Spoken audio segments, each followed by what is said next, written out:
Well, hello everyone. It's wonderful to speak with all of you again today. Um, Today, my presentation is entitled Perspectives, Day 21 of the Tao of Joy Every Day. And the subtitle I've chosen for today's presentation is Multiple Viewpoints. And to unpack this idea that or this point that I'm going to try to make today, I'm going to use a couple of stories. One of them is from a movie that I first saw my first year of college, I believe. And the second is I guess, a classic parable. And I'm hoping that these two stories can help me to make the point that I want to make about perspectives and the Tao approach to obtaining a complete understanding. Okay, so I'm going to jump into it here.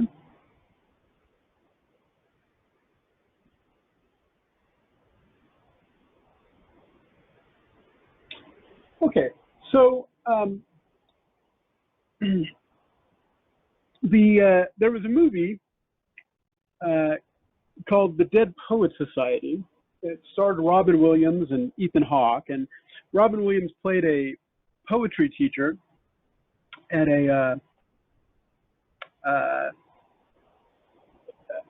boarding school in New England, and it was a rather strict all-boys school.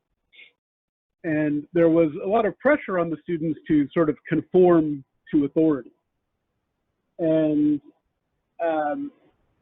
Robin Williams comes on the scene, and his character, which I believe is named John Keating in the story, challenges the kids to take on different points of view, to look at things in a different way.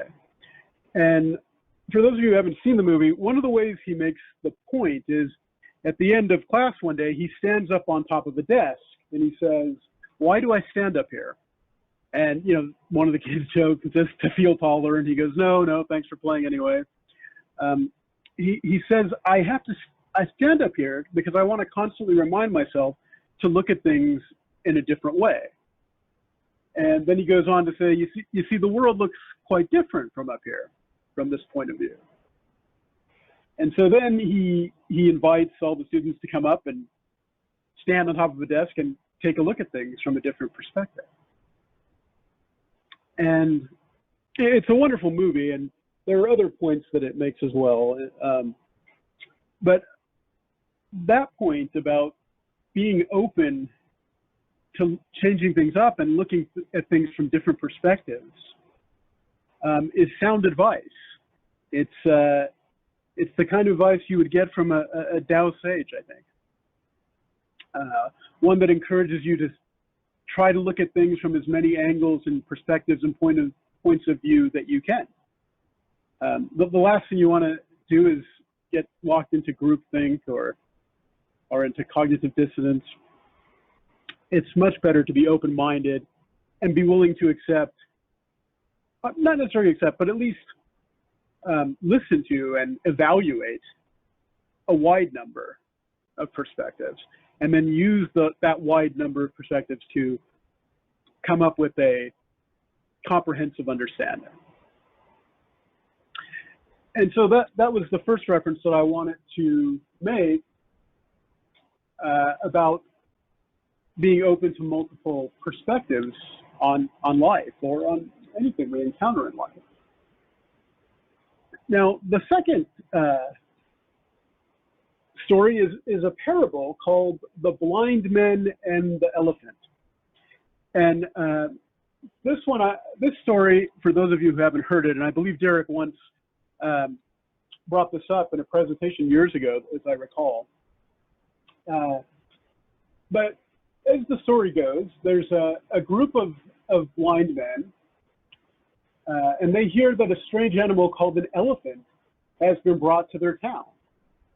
But because they were all blind from birth, none of them has ever seen or experienced an elephant before.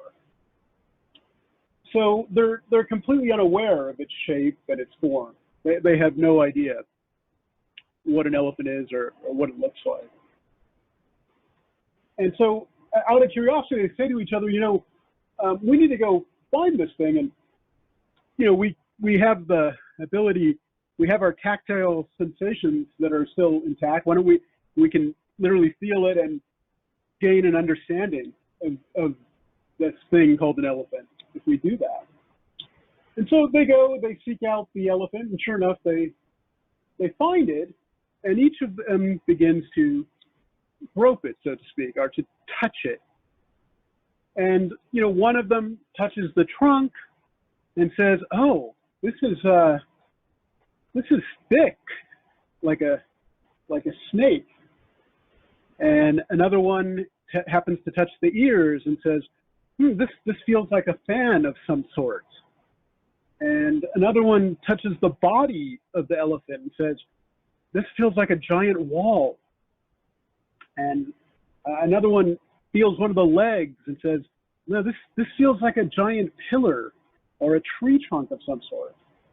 And another blind man touches the tail and says, "This feels like a rope, some kind of long rope."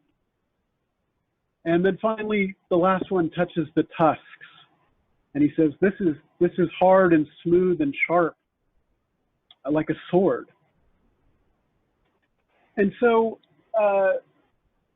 they, in hearing each other's perspectives, each of their limited perspectives, really, they start to argue over, what the real interpretation of what they're taking into their senses is. And they start to, get into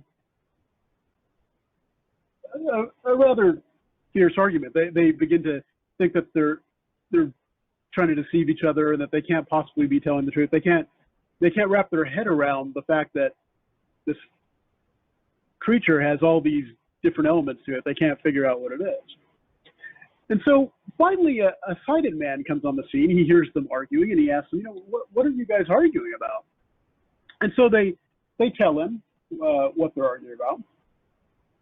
And the sighted man then begins to tell them what he sees from his comprehensive perspective, because unlike them, he's not blind, so he can sort of see the full picture. So he says, well, at the front of this creature, there's a long trunk that is, in fact, thick, like a thick snake. And then it has, floppy ears that are massive, and when the elephant wags them, it literally moves the air like a fan. And he says, and of course, this is a large creature, so its body is massive, like a wall. And it stands on 4 legs, each leg being like a tree trunk or a pillar. And its tail is actually quite like a rope. And its tusks are, in fact, hard, smooth, and sharp, like a sword. And so once he explains to them in total what everything is that they were experiencing through their tactile sensation, they begin to realize that each of them was partially correct and partially wrong at the same time. And that's because they were focusing on their own limited experience of their own touch and not taking into account the other points of view. So, and of course, the point of the story is to teach a lesson, right? And the reason why blind men are selected is because really the story is about metaphorical blindness, right? It's not the story isn't, the point of the story isn't about being blind or being sighted. The point is that when you stick to your own individual perspective and don't take on the points of view of others, or at least listen to them, or pay attention to them, or be open to them, you are in fact metaphorically blind because you're limiting your perspective. And that's not the Tao. The Tao way, or the way of doing things, is to have a full and complete perspective on the truth of whatever reality you're experiencing. And so that's what this story so beautifully illustrates. And I enjoy this particular story quite a bit. I think it makes the point so well in such a simple and interesting way.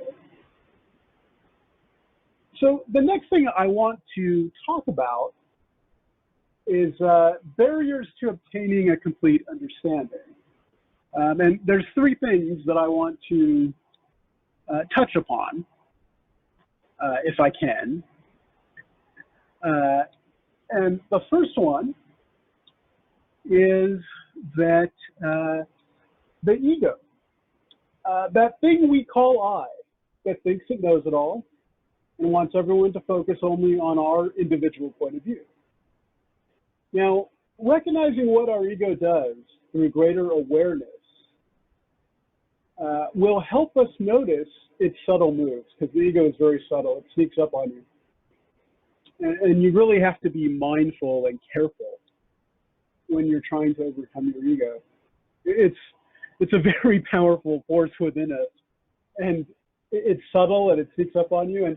But what I found, and I don't know if this is true for everyone, but it's worked for me, so I'll share it with you, is that when I pay attention and notice that my ego is trying to do things, just by noticing it, it will often cause the ego to recede and take a back seat. And that actually is what you want.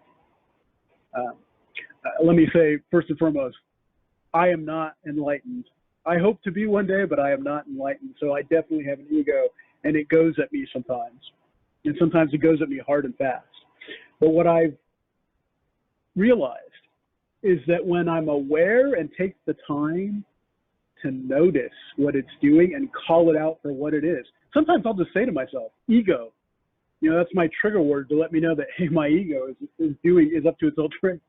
And just saying that helps it recede and helps me be more open and more open to listening, as opposed to wanting to speak or share my limited point of view while rejecting everyone else's.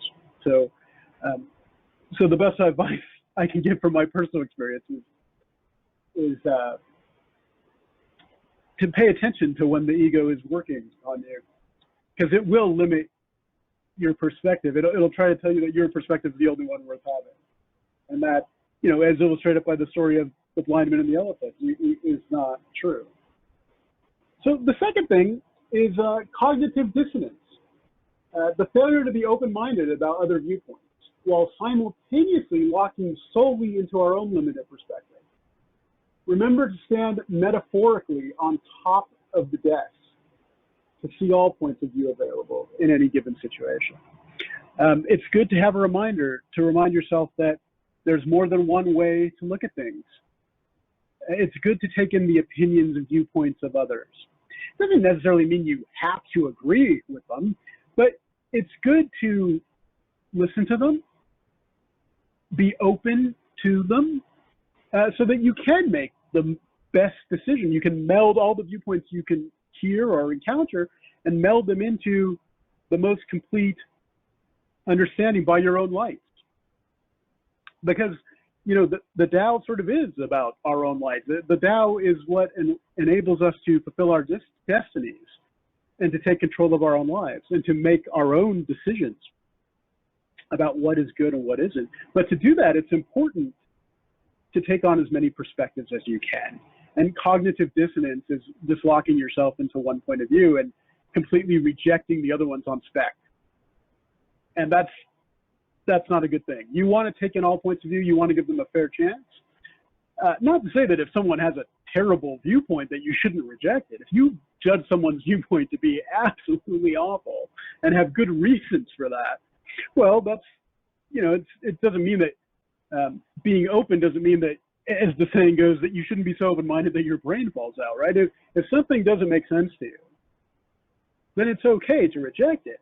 But the point is, you need to be open to as many perspectives as possible, because I guarantee you there are other perspectives that are not, wrong, that are just different from what you've noticed. Other people notice other things, and that's why it's so good to have a community, the community of the Tao, where, yes, we're all walking the path by our paths are unique in a sense, but it's good to have that community where we all sort of have the idea of the Tao teachings that join us, basically, and allow us to take in all viewpoints and to make the best decision based on the information that we're working with. Okay, so the last thing that can get in the way of taking on full perspectives is failing to hear. In other words, not listening to others with our full and undivided attention. To understand other points of view, it's important to take them in the first place. And it seems like such a simple thing, but believe me, so many people don't listen. I notice it more and more. First, I started to notice that I was doing it, and I still do it from time to time. But I'm aware of it, so I work as hard as I can to try to pay attention to when people are speaking to me and give them my full and undivided attention. I'm not always successful at it because, as I said earlier, I'm definitely not enlightened. I hope to be one day, but I'm not. But I do try my best to listen, and it's a good thing because you can't absorb other people's points of view, which could really teach you something possibly, unless you actually listen to them carefully. So we should pay attention to what others have to offer us.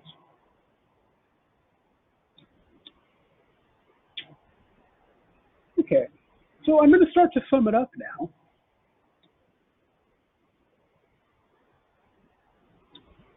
The more we observe and learn about this massive universe that came to us from the Great Tao, we begin to realize that what we know really only reveals how much we do not know. When one thinks about complicated things, like human consciousness, free will, and our wonderment about what happens to us when we die, to name a few, is it reincarnation? Or is it something else? More and more, my perspective is that I think reincarnation is probably spot on. But again, as Bill said earlier this morning, it is a matter of faith. I can't tell you for sure. It's something you have to decide for yourself. And in tackling a complicated issue like that, it's good to take on as many points of view and hear as many perspectives as we can. Especially when we all have to be honest about the fact that there are unknowns in the world, and that is definitely a big one. What happens to us when we die? I've heard it argued that mystery of what happens to us when we die is man's biggest fundamental problem. I think there's a lot of wisdom in that point of view. So we have to be honest with ourselves about our limited individual perspectives and the scope of our own ignorance. Only by being honest about our limited scope and our actual ignorance are we ever going to learn anything or be open to new ways of looking at things. To achieve a comprehensive understanding of the true nature of the reality we are all experiencing, it is helpful to be open-minded to the perspectives of other beings. And of course, I didn't write this in here, but the things to avoid are your ego, cognitive dissonance, and not listening to others. Those are the things that can get in the way of hearing those other perspectives that are certainly worth hearing. Now, our individual and limited viewpoints are only partially correct. And the simple fact is that we often lack the other pieces of the puzzle necessary to discover the more complete truth that lies at the heart of the matter. So as I've said, just like the blind men would be experiencing the elephant, in order to get a full understanding, they had to take a little bit of all the information and meld it together to get the complete picture or understanding of what an elephant actually is. And so that's a wonderful metaphor for being open to listening to other perspectives. So we all have blind spots, but if we're open and accepting of the viewpoints that others share with us, it is possible for each of us to gain a more comprehensive understanding by melding those various perspectives into a more complete truth.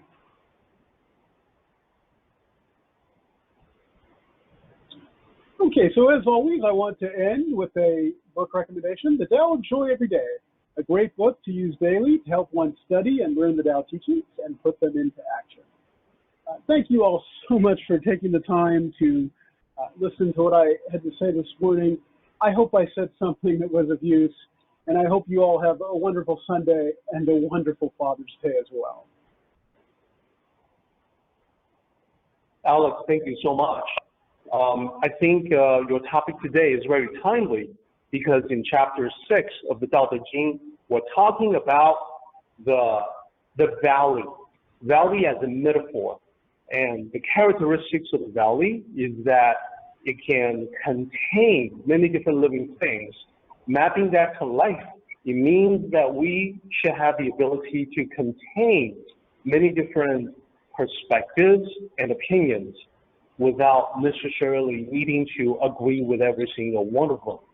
In fact, in the teachings of the Tao, the challenge is to be able to accept that there are many different varieties of different opinions out there that are not the same as ours, and yet remain true to the principles that we follow. I found that to be a particular challenge recently, especially this year and last year. There's any number of people that I come across in my life where I am just like taken aback, and I'm like, how can you even believe that?